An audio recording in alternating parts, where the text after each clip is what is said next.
ইদ্রাকপুরে ভাগীরথী নদীর জলে ডুবল অস্থায়ী রাস্তা। ঝুঁকিপূর্ণ হলেও যাতায়াতের জন্য খুলে দেওয়া হলো অস্থায়ীভাবে অসমাপ্ত সেতু।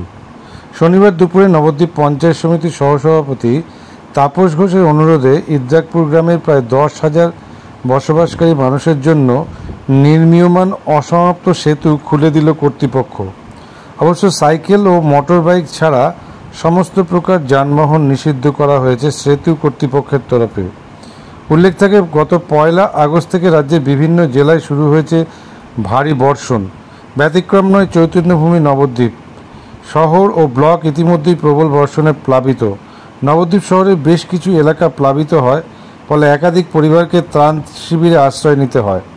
নবদ্বীপ পঞ্চায়েত সমিতির সহকারী সভাপতি তাপস ঘোষ জানান, ভাগীরথীর জলে ডুবে যায় নির্মীয়মান সেতুর নিচে অস্থায়ী রাস্তা।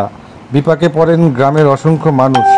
তাই ঝুঁকিপূর্ণ হলেও ছাত্রছাত্রী থেকে শুরু করে প্রতিটি গ্রামবাসীর কথা ভেবে অস্থায়ীভাবে নির্মীয়মান সেতু দিয়ে চলাচলের অনুমতি দেওয়া হয়েছে। 2 চাকা ব্যতীত কোনো প্রকার যানবাহনের চলাচলের অনুমতি দেওয়া হয়নি। এ বিষয়ে এক গ্রামবাসী এবং নবদ্বীপ পঞ্চায়েত সমিতির সহকারী সভাপতি তাপস ঘোষ কি জানালেন শুনুন। দেখুন, এখন ব্যাপারটা হচ্ছে, সবসময় তো আইনটা তৈরি হয় তো মানুষের কল্যাণের জন্য, মানুষের অসুবিধা করার জন্য তো আর আইন তৈরি হয় না।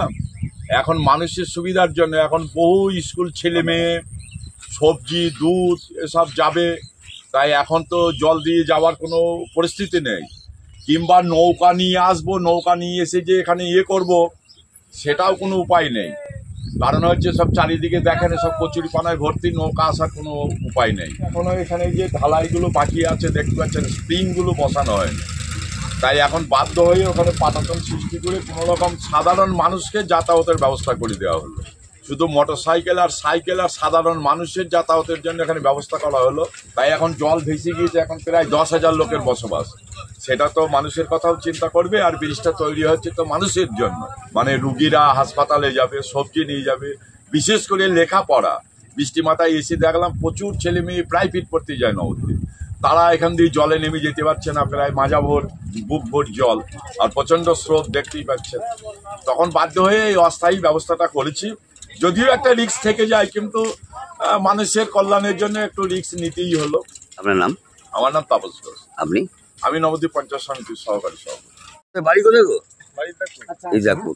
ব্রিজ দিয়ে এলে কেন? নিচে কি জল হয়ে গেছে? নিচে জল হয়ে গেছে, রাস্তা ভেসে গেছে। রাস্তা ভেসে গেছে। এই ব্রিজটা তো এখনো কমপ্লিট হয়নি। কি করবো, আসতে হবে।